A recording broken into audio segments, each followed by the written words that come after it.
Go down.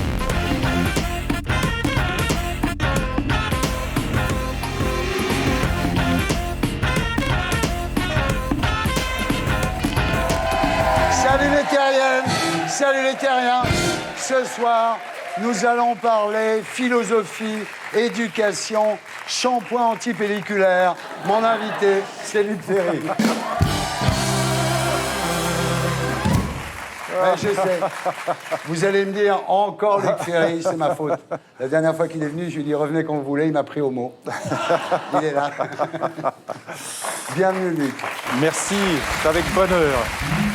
En P2, nous accueillerons Audrey Vernon, la première humoriste à présenter un one-woman show économique. Elle y parle de plans sociaux, de CAC 40, de chômeurs, de milliardaires. C'est déprimant, comme Anne Romanoff, mais là, c'est voulu. Toujours en P2, nous accueillerons Guillaume Pelletier, fondateur de la droite forte, secrétaire national de l'UMP, en charge des sondages. Il nous dira s'il en est satisfait, moyennement satisfait ou pas satisfait. Enfin, en P3, après le zapping et Gaspard Proust, nous accueillerons notre invité du samedi 20h ce soir, Ségolène de Margerie, atteinte d'un cancer à 26 ans, qui nous racontera sa lutte victorieuse contre la maladie. Voilà, l'émission s'appelle Salut les terriens et le groupe Les Gréments de Fortune.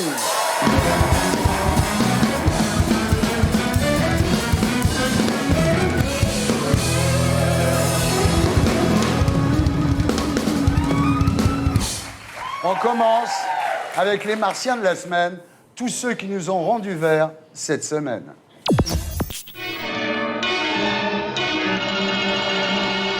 Amour, le dernier film de Michael Haneke, est encensé par la critique. Pourtant, l'histoire de ce couple en fin de vie est tellement glauque qu'au départ, Trintignant a refusé le scénario. Je lui ai dit, je suis quand même content de l'avoir lu parce que moi, ça, c'est un film que j'irai pas voir. Alors évidemment, maintenant qu'il a accepté le rôle, il dit que le film est super. Je le trouve de mieux en mieux, ce film. Je le trouve magnifique. Comme quoi, les films de Haneke, c'est comme des films de vacances. Si on n'est pas dedans, ça n'a aucun intérêt.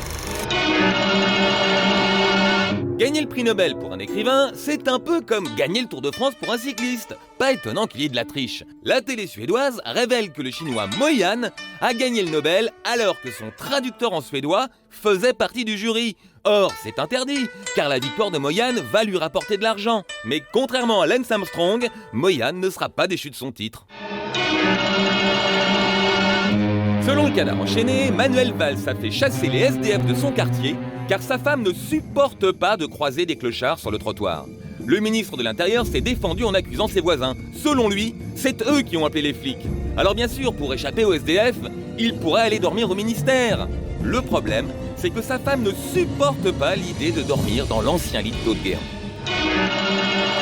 Voilà, c'était les martiens de la semaine de Blacko et Grapp.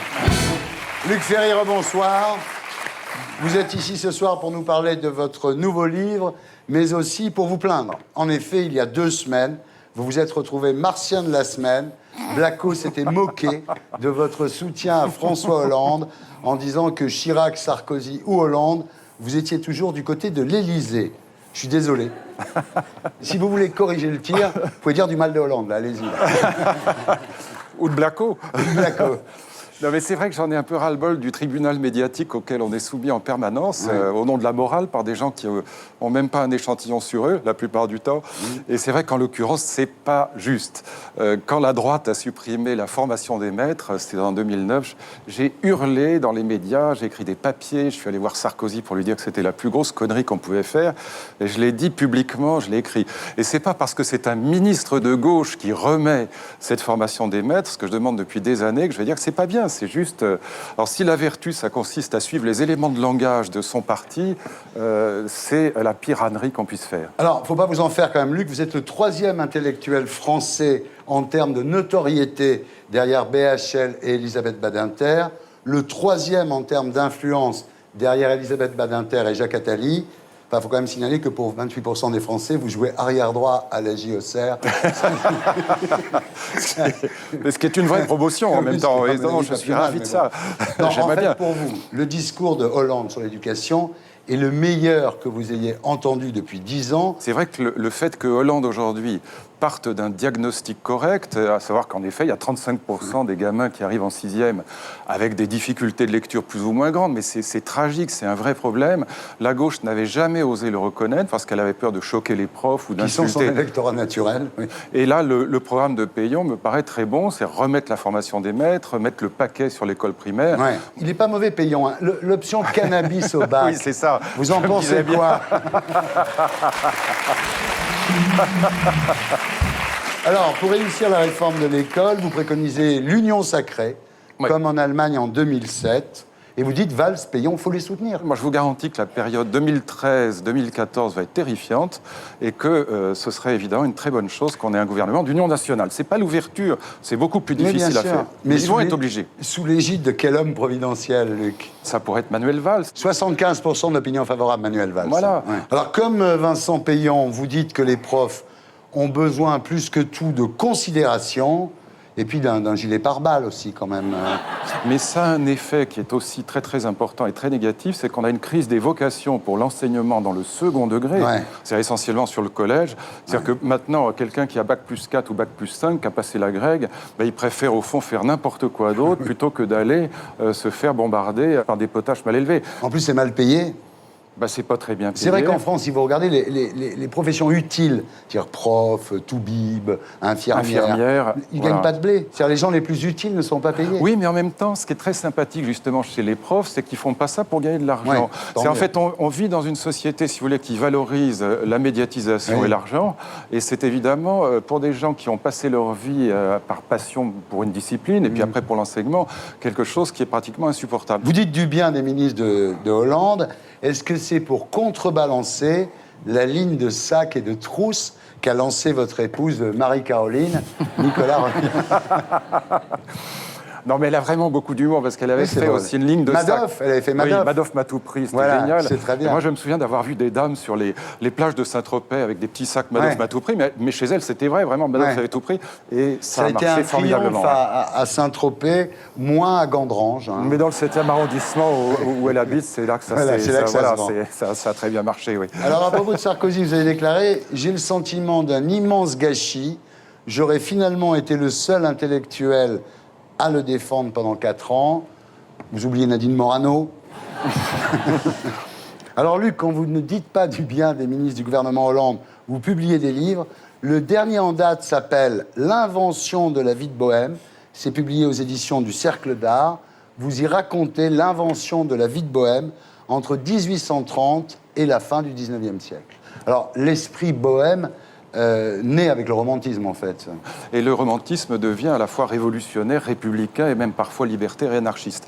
Il faut rappeler qu'à l'époque, les gouvernements sont des gouvernements ultra-conservateurs, et donc ils s'appellent les fumistes, ils s'appellent les je m'en foutistes, ils s'appellent les incohérents, ils s'appellent les hirsutes.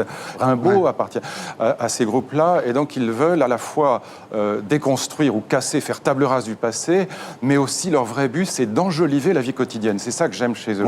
Ils font des expositions immenses. Il y a jusqu'à 20 000 personnes qui se pressent dans ces expositions. Les rues de Paris sont bloquées. Et ils exposent quoi? Des peignes pour chauves, des balançoires de murs pour calmer les enfants turbulents. Alphonse Allais, qui est un type génial, invente un objet que j'adore. Il invente un aquarium en verre dépoli pour poissons timides.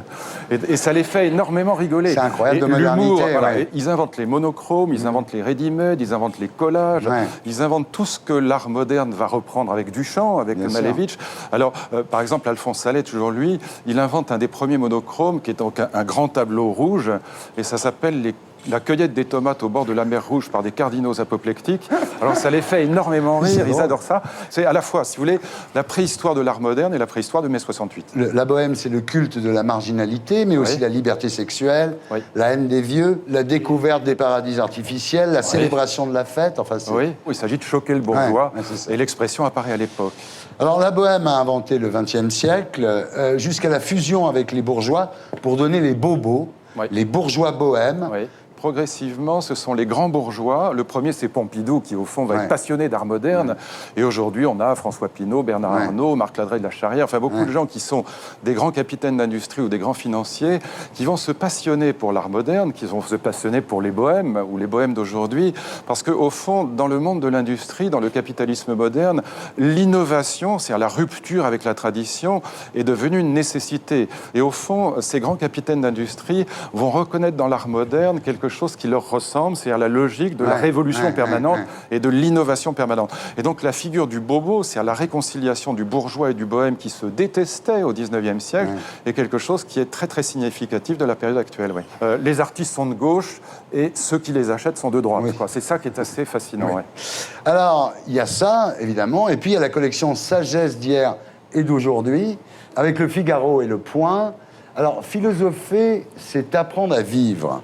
Vous savez que c'est une situation de Comte Sponville, quand même. Pas du tout, c'est le titre de mon livre, Apprendre à vivre. Et je pense que l'une des grandes tâches de la philosophie, en effet, c'est de nous aider à vivre et pas simplement de nous aider à mourir. Voilà. Et donc, c'est en fait le titre de mon livre. Alors que André, si André Comte Sponville André l'a utilisé dans Impromptu. J'adore. Je me suis dit, il a piqué la formule d'André. Je me demandais, je pense donc je suis, c'est de vous. Nous sommes toujours en compagnie de Luc Ferry. Et nous accueillons Audrey Vernon et Guillaume Pelletier. Audrey Vernon, bonsoir. Vous êtes donc la speakerine de Canal+ décalé, mais vous êtes surtout la première comédienne à présenter un one-woman show économique. Ça s'appelle « Comment épouser un milliardaire ?» et vous y parlez de plans sociaux, de CAC 40, de chômeurs, de milliardaires, alors que vous auriez pu faire un carton en disant que les mecs sont des salauds, que les armoires Ikea sont difficiles à monter. C'est vrai que les mecs sont des salauds et que les armoires Ikea sont difficiles à monter, mais bon... C'est à peu près le pain quotidien de tous les humoristes, ce sont les poussettes à 3 roues. Donc bravo, déjà. D'accord, merci. Voilà. Non, moi, en ce qui concerne Ikea, je parle plutôt de Ingvar Kamprad, le milliardaire qui le possède. Oui. Puisque je trouve ça plus sujet à plaisanterie, puisque c'est une des 1226 personnes qui récoltent toute la plus-value du monde et qui a l'avantage de payer que 3% d'impôts, par exemple. Ça, c'est quelque chose que je trouve assez drôle. Donc, il vous restait l'humour économique. Quand vous êtes arrivé, donc vous étiez la dernière des comiques et les autres s'étaient déjà répartis les sujets rigolos, ou c'est une volonté de votre part? Finalement, j'ai bien choisi parce que j'ai commencé à l'écrire 3 ans avant la crise et puis grâce à ça, maintenant, c'est un sujet d'actualité. Bien sûr. Alors, il y avait le cancer, mais c'était un peu trop grand public quand même. Un peu répandu. Alors, c'est vrai que le positionnement comique marxiste dénonçant les excès du grand capital, à notre époque, ça devrait cartonner. Hein. On vous voit là avec Marx, d'ailleurs. Là, c'est sur la tombe de Marx à Londres, au cimetière d'Highgate. Il avait une si grosse tête que ça, Marx? Oui, parce que j'ai fait un autre spectacle qui s'appelle Marx et Jenny. Oui. Et donc, du coup, je suis allée sur tous les lieux marxistes à Londres, puisqu'on sait assez peu que Marx a passé toute sa vie un peu à Paris, à Bruxelles et puis à Londres. Alors, on aura compris que vous n'êtes pas là pour faire le clown. Vous dites, l'utilité des artistes, c'est de donner une force au public et pas de le divertir. Le spectacle doit redonner courage et foi aux gens plutôt que leur faire oublier leurs soucis. Oui, je suis un peu contre le divertissement. C'était Pascal qui était contre le divertissement aussi. Bien vu, Thierry. Bien vu. Avec vous, mon cher, je suis obligé quand même. Oui, obligé de réviser avant, vous voyez, je l'ai vu. Oscar Wilde aussi disait qu'il ne fallait pas divertir les pauvres, mais au contraire, éradiquer la pauvreté. Ouais. Ce spectacle dénonce donc les inégalités sociales, le comportement des milliardaires. Et alors, ce qui est extraordinaire, c'est que vous êtes allé le jouer dans des usines en grève ou des usines subissant des plans sociaux, à Rosselange pour les salariés d'ArcelorMittal, à Gemnos pour les salariés de Fralib, le fameux thé éléphant, chez les Conti, vraiment dans des usines, quoi. Ça, c'est à Florange, ça. J'y étais il y a 3 jours, d'ailleurs. Ouais. Les sidérurgistes m'ont fait visiter. Il faut savoir que François Hollande n'est même pas rentré. Ouais. Donc ça sert vraiment à quoi d'être président. Mittal a décidé de fermer les 2 derniers hauts fourneaux de Moselle, alors que l'usine est rentable. Donc ce qu'il va faire, c'est qu'il va partir de France avec les brevets qui ont été conçus à Florange, notamment l'Usibor, qui est un peu leur bébé là-bas. Et il va fabriquer l'Usibor dans les usines low cost du Kazakhstan et de l'Inde. Donc c'est-à-dire qu'il y a 60 ans de brevets français de recherche et développement qui vont partir de France avec Mittal. Donc voilà, donc François Hollande avait dit qu'il ferait passer une loi pour que les ouvriers aient le droit de reprendre leur usine à partir du moment où les milliardaires, ils n'en voulaient plus. Parce que les milliardaires, c'est un peu comme les chiens, quoi. Ils disent toujours je veux pas de mon os, mais je veux que personne d'autre l'ait, quoi. Donc si dans 1 mois et demi, cette loi n'est pas passée, les hauts fourneaux risquent d'être détruits. C'est gai, non? Oui, c'est très gai. Je ne suis pas du tout diverti, vous voyez, là. Non. Bien que vous soyez extrêmement agréable à regarder, D'accord. je ne suis pas diverti. D'accord. Alors, vous dites jouer dans une usine occupée avec 400 syndicalistes qui entonnent l'international, c'est une de mes plus belles expériences sur scène. Oui, c'est vrai. J'ai eu la chance de jouer dans l'usine Fralib à l'époque où elle était occupée. Ouais. Alors, Audrey, on dit que le patron d'Alcatel est fou de vous, qu'il a viré 1200 employés rien que pour vous avoir chez lui la semaine prochaine. Last but not least, vous vous en prenez à l'icône sacrée de la société de consommation, Apple. Vous expliquez que les usines de Foxconn en Chine ne valent pas mieux que les sweat houses de Londres au XIXe siècle. Vous dites, nous savons que des enfants y sont réduits en esclavage pour fabriquer des smartphones. Nous verrons ces images dans 20 ans et on nous accusera de complicité de crimes contre l'humanité. Comme les nazis, personne ne pourra dire « je ne savais pas ». Oui, je trouve que même s'il n'y a pas d'extermination de masse actuellement, on est assez complaisant en estimant qu'il n'y a pas de gravité, qu'il n'y a pas de crime, alors qu'il y a quand même des gens qui vivent dans des camps de travail à Neuf, dans les dortoirs, il y a des barreaux aux fenêtres, il y a des filets anti-suicide, on le sait. Et pourtant, on glorifie Apple. Personne ne dit jamais rien. Mais quand il y a un nouvel cette Apple marque qui sort, ça fait la une du journal télévisé du service public. Mais il y a rarement, effectivement, des reportages sur Foxconn, c'est vrai, oui. Et puis il y a même un think tank français qui a dit à François Hollande qu'il faudrait que les pôles emploi ressemblent à des Apple Store. Ouais. Alors que c'est quand même un lieu de misère affective et sociale. Les Apple Store, c'est atroce. Même les employés français, ils les payent mal. Moi, j'ai un vieux Nokia. Est-ce que ça fait de moi un juste? Non, c'est tout pareil. Nokia, BBR, Ah bon tout pareil. C'est tout fabriqué au même endroit chez Terrigou, qui est un milliardaire, à Shenzhen. Il a 900 000 employés, dont 200 000 à Shenzhen. Il en a aussi en Hongrie. Et c'est tout pour lui. Il fait des téléphones pour le monde entier, oui. Oui, et des ordinateurs et des imprimantes. Sans vouloir vous culpabiliser. Hein. Ouais. Vous avez l'air dubitatif, Luc. La comparaison, pardon, excusez-moi, mais entre Apple et le nazisme me laisse toujours sans voix, parce que c'est une banalisation du nazisme, si vous voulez. C'est ça qui est terrifiant. Non pas qu'il faille dire que ce que fait Apple est bien, mais arrêtez de comparer avec le nazisme, parce que ça n'a quand même rien à voir. Donc les camps de travail pour fabriquer des téléphones, vous trouvez ça pas grave? Mais c'est pas des camps de travail, arrêtez de déconner. Si, je veux dire, arrêtez de dire n'importe quoi. Mais c'est pas des camps de travail. Et si on regardait le travail aussi dans ces pays-là, dans lesquels c'est fabriqué, il faut voir aussi que pour eux, c'est un moyen de sortir de la misère. Vous avez 300 millions de Chinois qui sortent de la misère. Mais arrêtez de dire n'importe quoi. Vous avez 300 millions de Chinois qui sortent de la misère aujourd'hui. Et c'est cool. Mais arrêtez, encore une fois, de dire n'importe quoi. Elle dit pas n'importe quoi. Qu'est-ce qu'il faut faire, Audrey? Qu'est-ce qu'il faut faire? Il faut interdire Qu'est-ce que vous proposez à la France d'importer des smartphones. Bah déjà, mais non. Tant qu'on ne sait pas que c'est fabriqué dans des conditions normales, bourré de produits chimiques et irrecyclables, parce qu'en plus, Apple ne récupère pas ces téléphones. Après, c'est pas consigné, par exemple. Ouais. Donc ces téléphones-là finissent en Afrique, brûlés par des enfants pour récupérer les métaux, et ça empoisonne et la terre et les gens. Donc à partir du moment où la totalité du système n'est pas saine, il faut attendre. Mais qu'est-ce qu'on fait? Et dire on va interdire les smartphones en France, on va fabriquer les iPhones en France, pardon, mais je vous souhaite bonne chance, c'est pas comme ça que ça marche. Donc qu'est-ce qu'on propose? Comment on critique le capitalisme? Non, c'est pas comme ça que ça marche. Je suis pas un homme politique, pas d'insulte entre nous. Je suis pas un homme politique, je suis ravi d'avoir été ministre de l'Éducation, mais je ne suis pas ministre de l'économie et des finances, je ne suis pas en charge de ces dossiers. Je vous dis simplement que le capitalisme, c'est ce qui nous a séparés de la misère que décrit Victor Hugo, c'est pas ce qui nous plonge dans cette misère. C'est vrai qu'il y a beaucoup de différences entre notre époque et l'époque de Victor Hugo. Oui, évidemment, oui. C'est le jour et la nuit, oui. On est aux antipodes de ça. Alors, qu'est-ce qui nous a...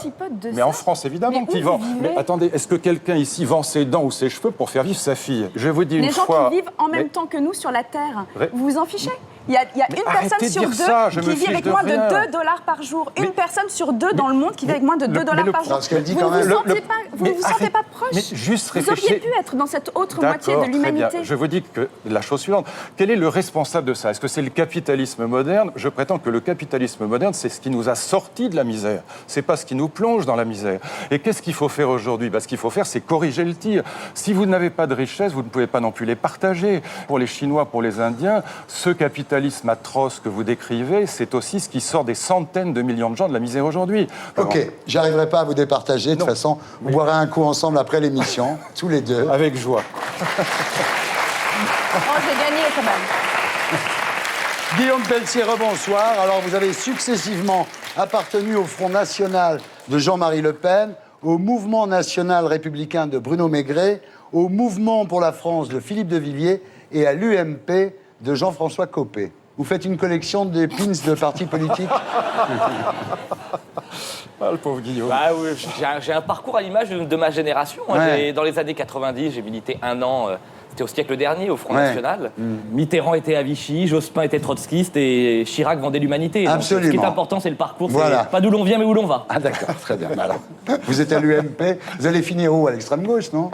Non, parce que j'ai eu la chance de rencontrer Nicolas Sarkozy. Oh. Il m'a réconcilié avec plein de choses. C'était hyper intéressant ce débat, parce que je suis d'accord avec Luc sur... il faut faire très attention à la comparaison hâtive vis-à-vis des barbaries du XXe siècle, parce qu'on est quand même sorti de tout ça. Et en même temps, je suis très touché par ce que vous dites, parce que cette capacité d'indignation me marque, et je crois que notre génération doit la conserver, mais que notre responsabilité avec le temps qui passe, c'est de trouver des solutions. Là où Luc Ferré a raison, si on croit que nous seuls, Français, là, on va interdire les Apple en France, c'est une illusion. On peut se faire plaisir, se le dire, c'est pas vrai. Si par contre, au niveau européen, on arrive à serrer les coudes et à dire il y a 300 millions de consommateurs en Europe, dont vous avez tous besoin, Ouais. les Chinois, les Américains. À ce titre, on peut imposer des règles, et des règles strictes et de plus en plus strictes. Ça, c'est possible, mais ça mettra du temps. Alors, au sein de l'UMP, vous êtes en charge des études d'opinion. Vous savez pourquoi, à l'époque de Sarkozy, à l'Élysée, les sondages ont coûté si cher? C'est une tradition assez ancienne et poursuivie par François Hollande. Je suis d'accord, mais enfin, il a dépensé des fortunes. Qu'est-ce qu'il faisait? Il faisait des sondages pour savoir quelle cravate il devait mettre le matin, ou quel prénom il fallait pour sa fille, non? Non, mais vous savez que tous les jours, les gouvernants tentent d'évaluer ce qu'ils vont mettre en place, ce qu'ils ont mis en place ou ce qu'ils vont mettre en place. Ouais, C'est ouais. peut-être excessif. Alors, vous avez récemment dîné avec Nicolas et Carla. Vous avez pris quoi, du couscous? Non. Je déconne. Non, je déconne. Je déconne. Ça s'est passé comment? Il mange proprement, au moins? Je vais pas le raconter parce que j'ai été porte-parole. Non, mais j'étais porte-parole de Sarko. Alors, Guillaume, alors. Non, mais demandez-leur. Moi, Ouais. j'étais porte-parle de Sarko pendant la campagne présidentielle. Oui, je sais, ouais. Ça a été absolument passionnant. Ça a été une campagne à laquelle j'adhère à 100%. Et c'est dans cette perspective, dans ce prolongement que j'ai créé la droite forte, dans la perspective du congrès de l'UMP. Oui, vous êtes plutôt sur la ligne Patrick Buisson, hein, qui est tout à fait opposé à la ligne de Mais- Luc Ferry, qui lui est plus J'ai quand pas même. aimé Mais la ça- campagne. mais Ouais, non, une mais vraie ça- divergence. Mais ça. on a des positions, je pense, très communes sur l'école, sur le logement. Pourquoi? Moi, je viens d'un milieu modeste. Je m'en suis sorti par l'école, par la République. Et c'est ça qui m'intéresse. Et la magie de 2007 qu'on n'a sans doute pas retrouvée en 2012, c'était Clairement. d'offrir une perspective et une espérance C'est vrai. au peuple français. Alors, Nicolas Sarkozy, je ne sais pas s'il vous a dit, mais il avait prévu de ne pas revenir en politique. Et quand il a vu le petit sac et la petite trousse J'aime bien qu'on revienne aux de vraies valeurs. Marie-Caroline Ferry, Et d'ailleurs, une anecdote, je fais un meeting à peu près tous les soirs depuis un mois jusqu'au 18 novembre, Ah ouais. dans la perspective du congrès pour la droite forte. vous défendez qui, vous?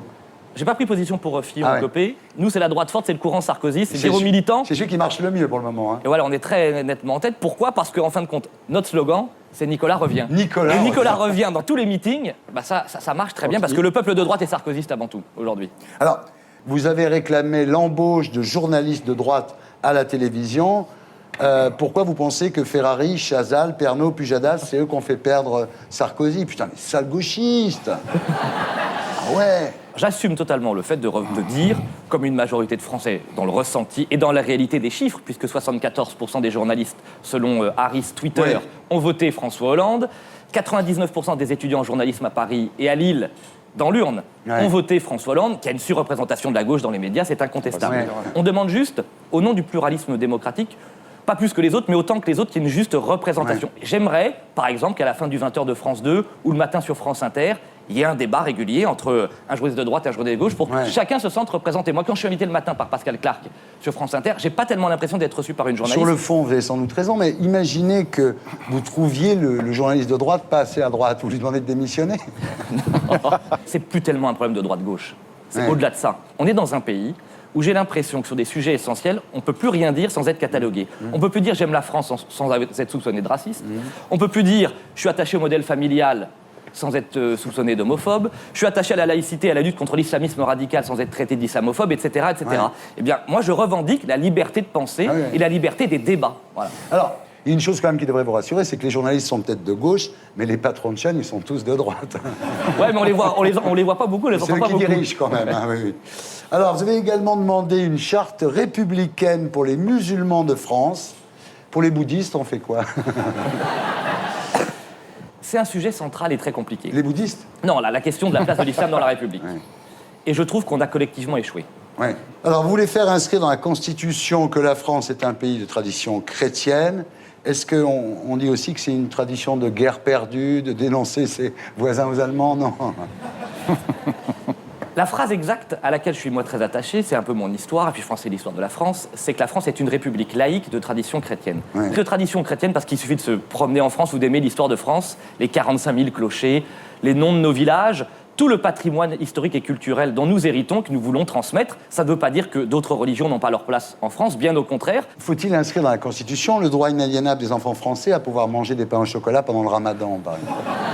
On peut parler à l'infini de l'exemple du pain au chocolat, heureux, malheureux. Mais Jean-François Copé, on ne peut pas lui dénier le courage d'avoir dénoncé des situations qui existent dans nos territoires. Oui. Si l'homme politique, l'homme public n'est pas capable de dénoncer des faits graves par rapport au pacte républicain, Ouais. alors il n'est plus un homme politique. Mais dans ce cas-là, qui dénonce les vols des multinationales d'abord. Parce qu'on ne peut pas dire aux enfants de ne pas voler un pain au chocolat quand des chefs d'entreprise, des gens ne payent pas d'impôts en Alors, France, par exemple. Mais je vais vous dire, Ou s'en vont avec les brevets. Comment vous voulez enseigner la justice? Il n'y a pas de justice. c'est sans doute le mot-clé, mais il faut marcher sur deux jambes. C'est-à-dire qu'il y a la... J'ai Ah mais, oui, mais expliqué là, la vous jambe. êtes à La jambe... cloche-pied, vous êtes à Non, fond pas du tout, j'ai sur parlé les d'économie pauvres. sociale. Vous êtes sur le tout à- dos des pauvres. Ah non, pas du tout. À Mais bien l'inverse. sûr que non, si. Non, moi je crois avant On tout... leur pardonne rien. Moi, j'ai rien contre les pauvres et les riches. J'en ai marre d'ailleurs de cette opposition débile par la gauche entre les riches et les pauvres. L'enjeu, c'est pas de supprimer les riches, c'est de supprimer la pauvreté. C'est quand même pas la même chose. Ce qui compte, c'est est-ce qu'on veut vivre ensemble et construire ensemble une communauté de destin. Bien. On n'a pas le temps de parler des pains au raisin, Des chaussons aux pommes. ni des chaussons aux pommes. Non, mais c'est dommage, mais bon. On passe maintenant à l'actualité de la semaine avec l'édito de Blacko. Et c'est Sophie Marinopoulos, psychologue, que nous retrouverons sur ce plateau après le magnéto. Hollande avait promis le changement, eh bien, en 2013, la loi autorisera le mariage entre deux personnes du même sexe. Et comme tous les couples mariés, les couples homosexuels auront le droit d'adopter des enfants. Alors, qu'est-ce que ça va changer? En fait, pour la plupart des gens, ça ne changera rien. En Espagne, où le mariage homosexuel est légal depuis 2005, il y en a environ 3000 par an, ce qui représente moins de 2% des gens qui se marient. Os declaro unidas en matrimonio. Por Dios. Le mariage pour tous concerne donc très peu de monde. Mais c'est une question de principe. Si les homosexuels n'ont pas les mêmes droits que tout le monde, c'est une forme de discrimination. Donc, tout le monde va devoir adopter une nouvelle définition du mariage. Ainsi, du point de vue administratif, les mots père et mère devraient disparaître des documents officiels comme le livret de famille ou l'acte de naissance. À la place, on utilisera un terme sexuellement neutre comme parent. Ce qui fait que du point de vue de l'État, une mère et un père, ça deviendra la même chose, puisqu'on emploiera le même mot pour les désigner. Il faudra juste préciser parent 1 ou parent 2. Alors bien sûr, ça bouscule nos repères. Mais est-ce que ça affaiblit l'institution du mariage? Au contraire. Le fait que les homosexuels militent pour se passer la bague au doigt, c'est le triomphe du bon vieux modèle hétéro. Ça prouve bien que le modèle du couple qui se jure fidélité pour fonder une famille est indépassable. Soi-disant que c'était ringard de se coucher tous les soirs avec la même personne. Soi-disant que c'était débile de faire rimer amour avec toujours. Mais dans le fond, le mariage, c'est le secret du bonheur. Enfin, surtout au début. Voilà, c'était l'édito de Blacko, mise en image de Julien Grappe. Sophie Marinopoulos, bonsoir. Bonsoir. Vous êtes psychologue et psychanalyste. Bienvenue parmi nous. Merci. Alors oui, le mariage pour tous, l'homoparentalité, le débat fait rage. Oui ou non, peut-on amener un bébé au Queen le samedi soir? Un enfant pourra-t-il supporter d'avoir deux mères juives? On n'en sait rien. Les questions sont nombreuses. C'est angoissant. Angoissant. Alors, prenons les choses dans l'ordre. Alors, le droit au mariage et à l'adoption aux couples homosexuels sera au programme du Conseil des ministres mercredi, mais pas la procréation médicalement assistée. C'est tout le problème. Alors, on va commencer avec le mariage pour tous. 60% des Français y sont favorables. Il y a quelques irréductibles pour qui le Pacs, c'est déjà bien suffisant. Mais globalement, la France entière est pour le mariage pour tous. Et vous, Guillaume Pelletier? Moi, je ne suis pas pour le mariage pour tous. Je suis attaché à cette image assez classique et évidente pour moi, fondée sur la filiation. C'est-à-dire que, faut savoir ce que veut le gouvernement socialiste, c'est d'allier le mariage et l'adoption. Or, à ce titre, on va à l'encontre d'une évidence biologique, scientifique, incontestable depuis toujours et pour toujours, c'est qu'il faudra toujours un père ou une mère, un homme et une femme pour avoir des enfants. Qu'est-ce qu'on est en train d'inverser? On est en train de parler des droits à l'enfant qui seraient supérieurs aux droits de l'enfant. C'est quoi l'adoption? Normalement, c'est d'offrir à un enfant des parents qu'il n'a pas. Et avec leur truc, ce sera quoi? D'offrir à des parents qui n'ont pas d'enfants un enfant qu'ils n'ont pas?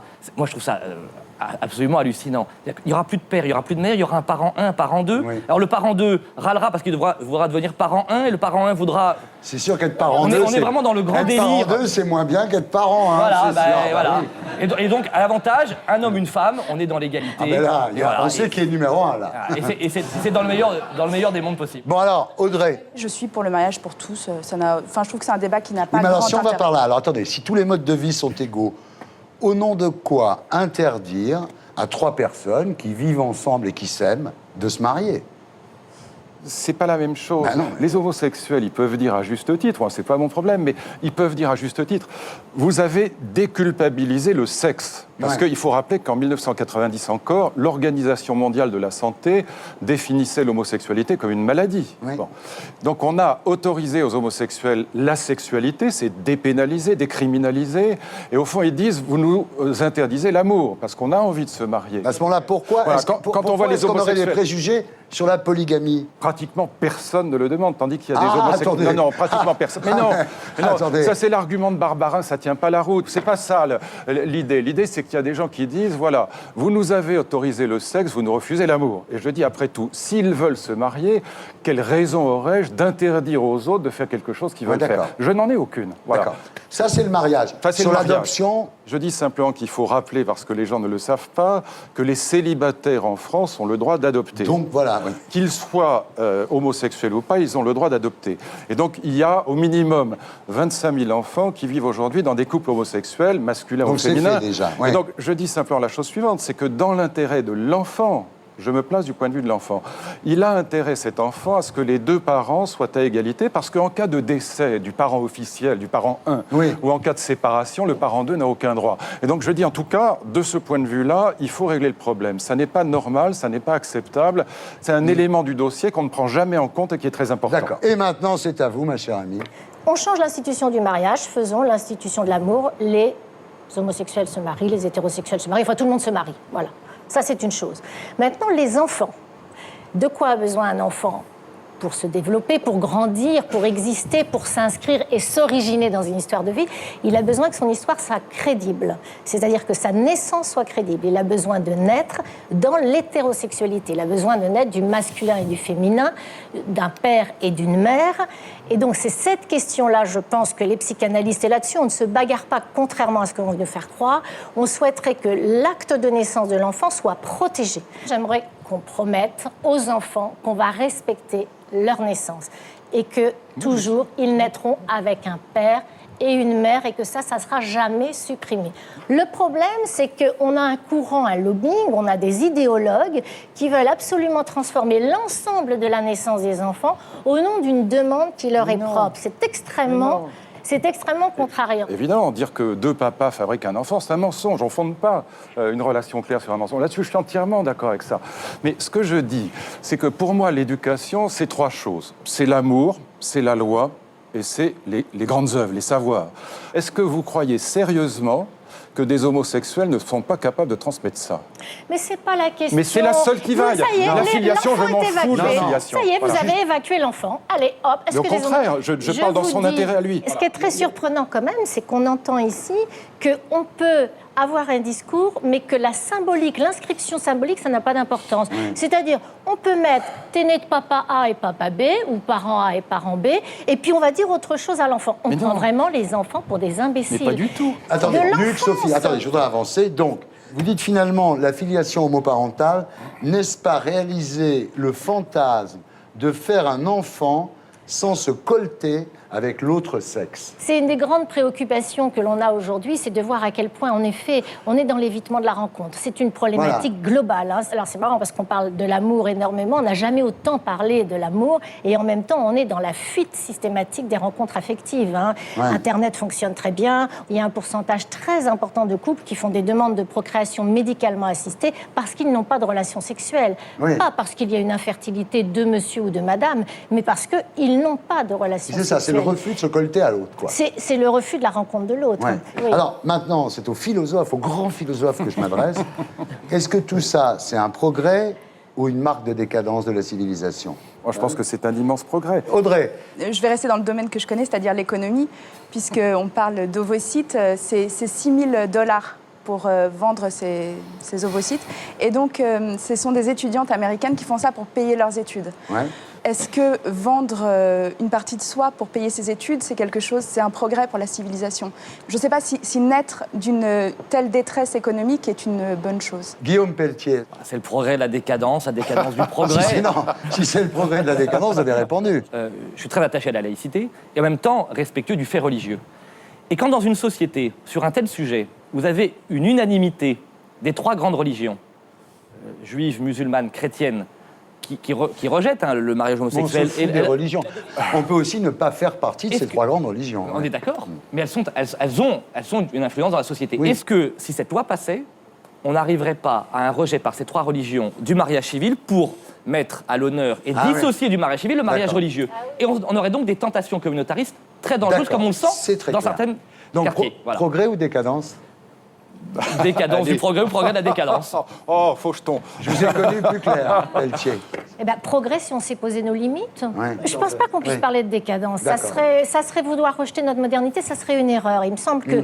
Mais il faut qu'on accepte les limites, ce qui est notre grande difficulté aujourd'hui. Eh bien voilà, donc on s'arrête. Audrey, merci d'avoir été avec nous. Nous sommes toujours en compagnie de Luc Ferry, de Sophie Marinopoulos, de Guillaume Pelletier. Et nous accueillons notre invité du samedi 20h ce soir, Ségolène de Margerie. Bonsoir. Et maintenant, j'accueille Gaspard Proust pour Elle est pas belle la vie.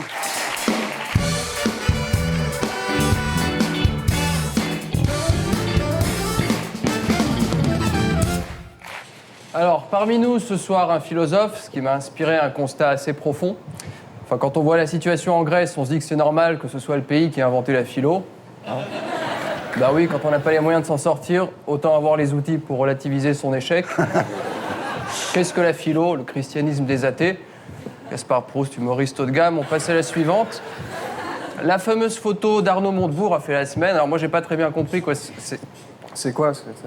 Encore une pub pour le mariage gay? Alors, on m'a expliqué que c'est censé représenter la France qui réussit. Tu vois, une marinière, un mixeur. Tu vois, Arnaud Montebourg, le mannequin des vides-greniers du 11e arrondissement. Alors, OK, il a une montre Herbelin, soi-disant de luxe. Tu vois, une montre de luxe avec un nom de camembert ou de biscotte. Enfin, comme si les Allemands faisaient des voitures haut de gamme avec des prénoms de concierges espagnols. S'il voulait vraiment marquer le coup, il aurait mieux fait de poser en costume Dior, bottines Berluti, dans un Rafale avec une escalope de foie gras posée sur la gauche. Tu vois. Alors heureusement que sa copine porte des lunettes à 15 000 €, il y en a au moins un pour attraper l'autre. De toute façon, politiquement, il n'y a rien à dire. Je veux dire, Hollande impériale de gouvernance, héros incandescent de charisme, Valls unique boulet du gouvernement. Alors moi, ça suffit, le Hollande bashing, moi je vais pas le critiquer. Plus ça passe, plus je le trouve sympa, quoi. Pour une fois qu'il y a un type qui met un peu de poésie dans la politique. Quand je le vois, il me fait penser à un personnage de Jacques Tati faisant du pédalo au milieu du Cap Horn. Il manque un truc sur le portrait officiel du président. Si c'est Magritte qui l'avait fait, il aurait écrit « Ceci n'est pas un président ».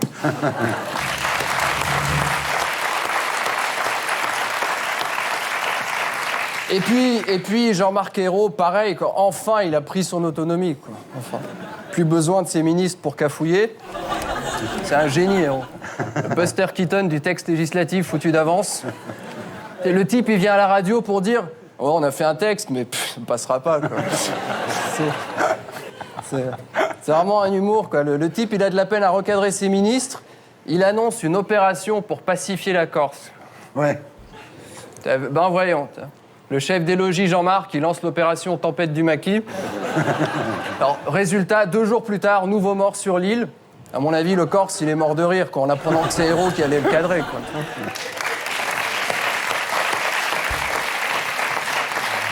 Alors, ça ne s'est pas su, c'est normal, c'est la tradition en Corse, par honneur. On a criblé son corps de balles.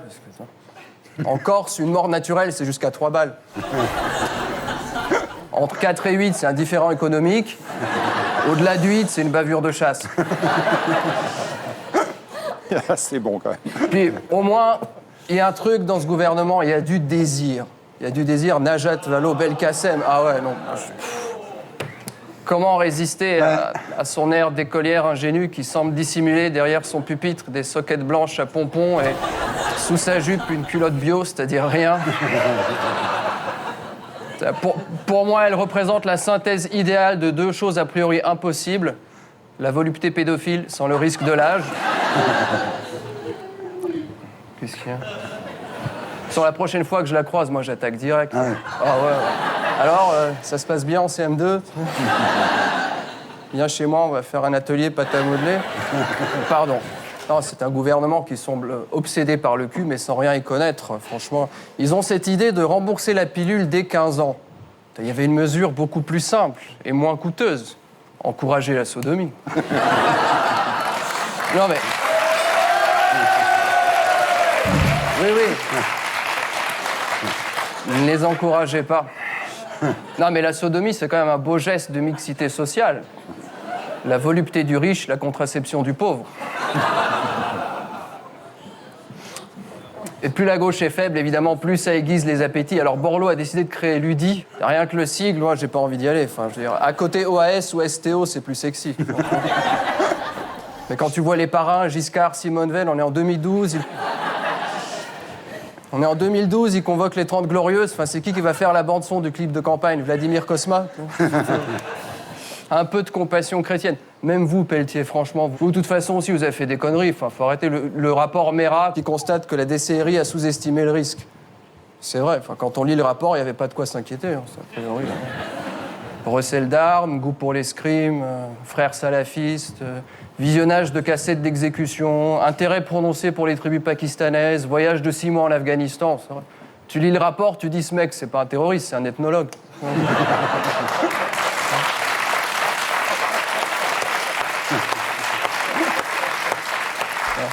C'est un peu le Claude Lévi-Strauss de la cage d'escalier. Enfin, si on lui avait laissé le temps, il n'aurait pas pondu triste tropique, mais facétieux Pashtun. De toute façon, qu'on cesse les stigmatisations, ça c'est le grand mot, la stigmatisation. Par exemple, Armstrong, qui est le stigmatisé de la semaine.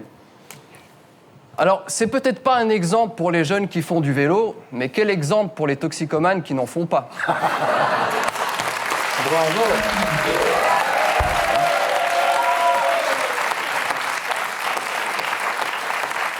Alors voilà un homme qui prouve qu'on peut être toxico, gagner de l'argent, avoir une vie normale, des enfants, faire du sport. Enfin. Franchement, à part lors des descentes de police, c'est quand même rare de voir un consommateur de crack faire du jogging. Et moi, j'ai vu des toxicos en plus mauvais état, hein, franchement. Armstrong, pour un drogué, tu le mets dans une salle de shoot, tu le confonds avec le médecin de garde. Sinon, ah oui, les bonnes nouvelles de la semaine, Kerviel doit rembourser 4,9 milliards. Bah, c'est facile, lui, la seule solution, c'est le mariage gay. À part se maquer avec Bernard Arnault, je vois pas trop de solution pour lui. Hein. Et puis des trucs plus... Alors ça, c'est assez... Un peu de respect, ça, c'est un peu compliqué. À 108 ans, décès du doyen des rescapés d'Auschwitz. C'est avec ce genre d'infos que tu te rends compte que finalement, faire du sport et bouffer bio, ça sert à rien.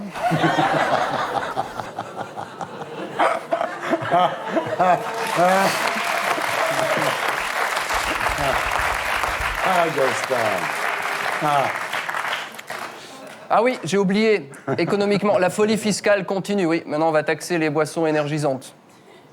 C'est cool. Vu la mollesse du gouvernement, c'est dans l'ordre des choses. Reste plus qu'à défiscaliser la verveine. Hein.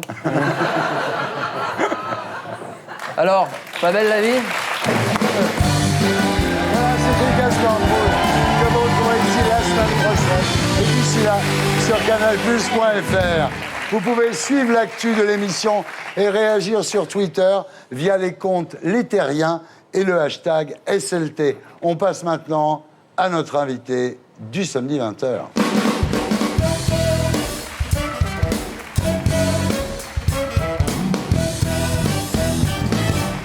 Ségolène de Margerie, rebonsoir. Vous êtes né le 2 juillet 1972 à Enghien-les-Bains. Père ingénieur en informatique, mère femme au foyer. Vous grandissez à Levallois-Perret, puis à Paris. Scolarité classique, puis école de communication. Vous entrez dans un cabinet conseil, mais vous vous ennuyez. Pourquoi? Au bout de 5-6 ans, Ouais. j'avais envie de faire autre chose. Vous démissionnez? Oui. C'est à cette époque que vous rencontrez Jean-Charles. Vous vous mariez en 1996, vous avez 24 ans, et votre obsession, c'est d'avoir 4 enfants. On s'était mis d'accord, on voulait une famille nombreuse. Et, ouais. Pourquoi 4? Alors vous dites, je ne sais pas, je me suis toujours vu avec 4 enfants. Oui. Non mais voilà, Voilà. Ouais. ça fera plaisir à Guillaume Pelletier. J'en ai 4 d'ailleurs. Oui, bien sûr. Moi aussi. Mais là, 2 ans plus tard, vous ressentez une immense fatigue qui s'abat sur vous. Vous avez du mal à monter les escaliers. Essoufflement, en fait plusieurs symptômes, mais qu'on ne reliait pas les uns aux autres. Vous avez des éruptions cutanées, des démangeaisons, des bronchites, des otites à répétition. Alors les médecins vous prescrivent des antibiotiques, mais en fait ça ne change rien. Non, c'est comme ça pendant 8 mois avec des examens à répétition. Prise de sang, radio, scanner, aucun médecin ne pense à relier entre eux ces différents problèmes de santé. Exactement. En fait. Et c'est un kiné qui découvre que vous avez un ganglion dans le cou. Il vous conseille évidemment de faire une biopsie.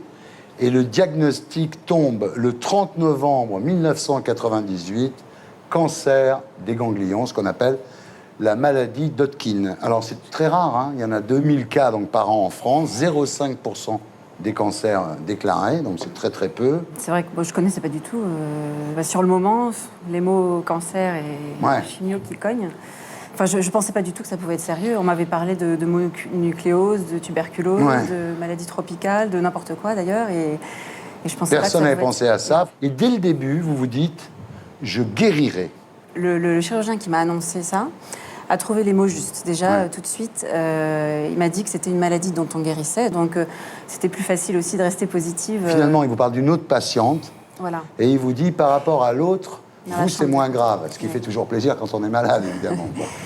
Pour moi, c'était une évidence. C'était un mauvais moment à passer, un obstacle à franchir. Mais j'allais guérir. C'était, voilà, je ne voyais pas les choses autrement. Et c'est ces petites flammes d'espoir là, que j'avais en moi et qui m'aidaient à avancer, à voir plus loin et au jour le jour. Quoi. Alors pourtant, vous avez des ganglions partout. Il y en a certains qui sont gros comme des oranges et qui vous compriment les poumons. Donc c'est pas rien, quand même. Ça m'a fait un drôle d'effet quand on me l'a montré, qu'on m'a montré le scanner. Du coup, d'avoir l'image de la maladie que je ne ressentais pas physiquement, c'est vrai que ça fait un drôle d'effet. Mais le pire reste à venir. Les médecins vous annoncent que vous ne pourrez plus jamais avoir d'enfants parce que ce traitement interdit donc d'avoir des enfants. Vous êtes dévasté. Vous continuez à dire je veux 4 enfants. Quoi. Il y a une solution, c'est congeler vos ovocytes. C'est encore au stade expérimental à l'époque, mais vous le faites. Vous dites j'ai rien à perdre de toute façon. Exactement. À l'époque, ça se faisait que sur les animaux en fait. Oui. Alors on vous place un cathéter interne sous la clavicule gauche. Et puis, les séances de chimio vont commencer. Ça va durer 1 an, 2 à 3 heures chaque fois. Heureusement, j'arrivais entre chaque chimio à reprendre une vie à peu près normale. Vous retapez entre chaque chimio, effectivement. Alors, pour éviter que vous perdiez vos cheveux, on vous place un casque de glace. Et ça, c'est de la torture pure. C'est de la torture. Et j'ai tenu jusqu'au bout. Il y a une vieille femme qui vous dit, moi, je préfère perdre mes cheveux qu'avoir ça sur la tête. Insupportable. Et c'est vrai que déjà, quand on garde un glaçon longtemps sur la tête, c'est dur à supporter. Mais là, c'est la tête entièrement prise dans un casque glacé. Alors, vous découvrez aussi les effets toxiques de la maladie sur le couple. vous perdez tout votre système pileux, sauf vos cheveux, évidemment, mais surtout, votre poids descend à 45 kilos pour 1m65. Donc vous êtes d'une maigreur incroyable. Oui, bon, ça va avec, on se sent vraiment faible. C'est une fatigue. Ouais. Enfin, voilà, c'est un ensemble. Et là, votre mari, Jean-Charles, commence à parler de divorce, quoi.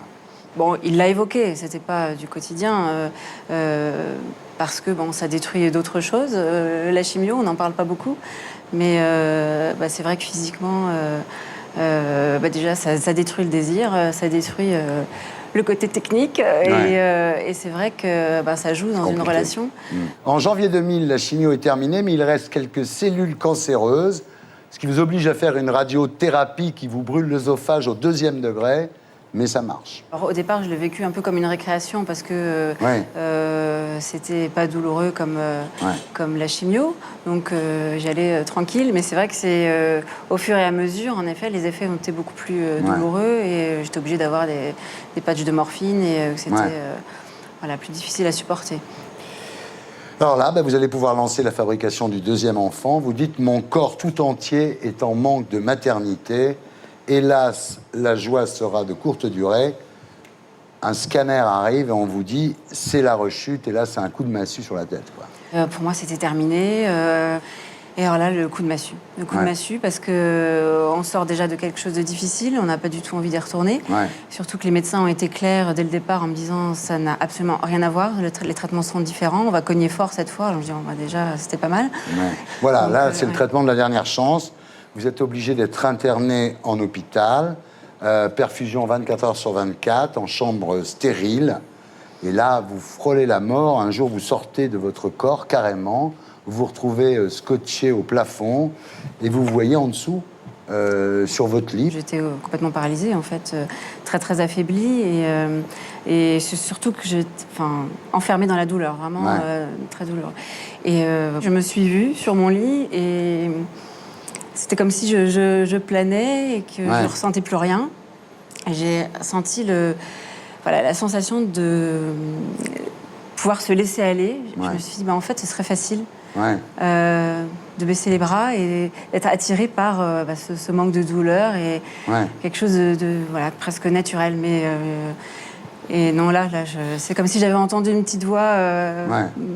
mon fils qui m'appelait. Et j'ai dit non, ma place, elle n'est pas là. Tant pis, j'accepte les souffrances, mais c'est pas le moment. Ce qui est extraordinaire dans cette histoire, c'est que de l'extérieur, les médecins observent, évidemment, que vos constantes vitales sont proches de la mort à ce moment-là. Et puis, vous revenez dans votre corps et vous avez vécu, en fait, ce qu'on appelle une NDE, une Near Death Experience, quoi. Vous êtes pratiquement morte, quoi. Quand j'ai ouvert les yeux après, j'ai vu le lit de ma voisine qui était rentrée chez elle et je me suis dit, en fait, je suis à l'hôpital. J'ai essayé de tourner la tête difficilement vers le plafond. Mais qu'est-ce que je faisais là-haut ? Qu'est-ce qui se passe ? J'ai pas vraiment compris ce qui se passait, mais j'ai surtout ressenti d'un coup la douleur qui était revenue et c'est ça qui est frappant. Vous dites, je ne pouvais pas mourir puisque j'avais encore 3 enfants à faire. C'est assez bien.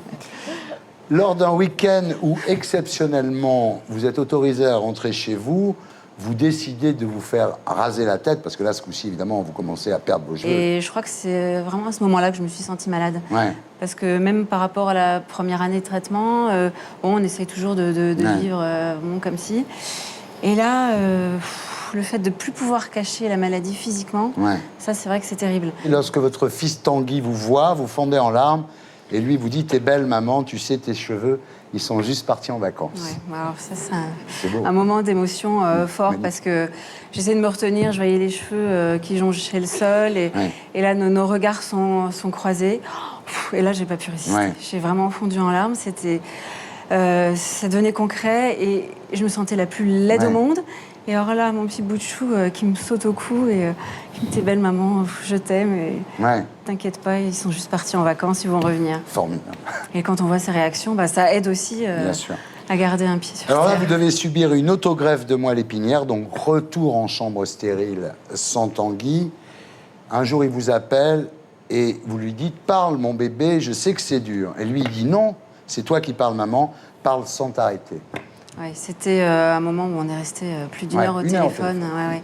Et c'est vrai que pour lui, il avait 3 ans et demi et finalement, j'avais été malade pendant presque toute sa vie. Ouais. Et donc c'était un moment où il dit stop là, c'est plus possible. Donc ce jour-là, vous parlez 1 heure et au bout d'1 heure, il vous dit encore combien de jours, maman, ce qui est le titre du livre que vous avez publié pour raconter votre expérience. Et un jour, un agent de maintenance que vous aimez bien. Il ouvre la porte en grand comme ça, Voilà. Et j'ai pas réalisé tout de suite que il y avait plus le masque, la Charlotte, que la porte était ouverte parce que c'était. Oui, il n'était pas bien en cosmonaute. Voilà, il était bien en cosmonaute. C'est vrai que depuis plus de 3 semaines, je voyais que des yeux et des cosmonautes. Et tout d'un coup, et là j'ai réalisé, et c'est lui qui tenait à m'annoncer personnellement que c'était la fin de la plasie et que j'allais pouvoir bientôt partir.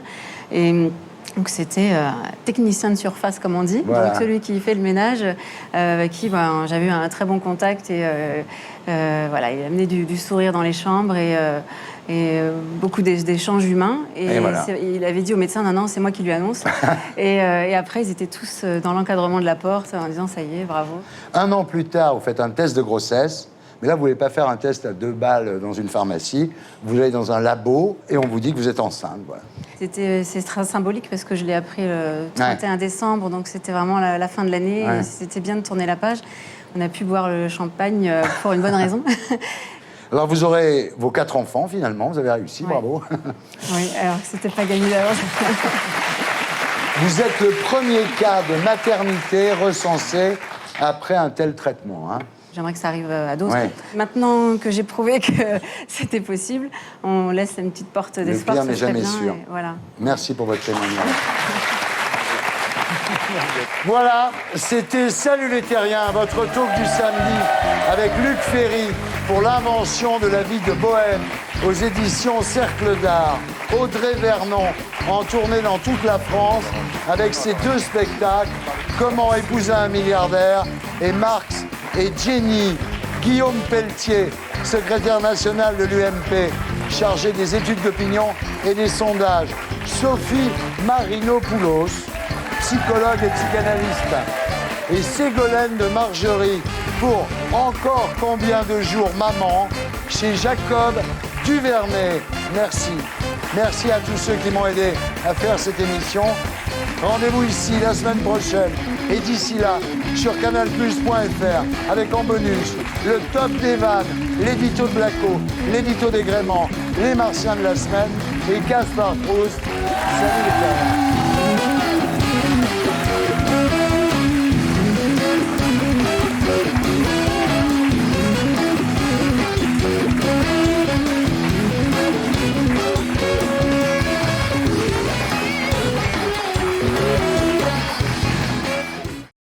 Et pour être sûr de ne rien rater de Inarditube, abonnez-vous et mettez un pouce bleu.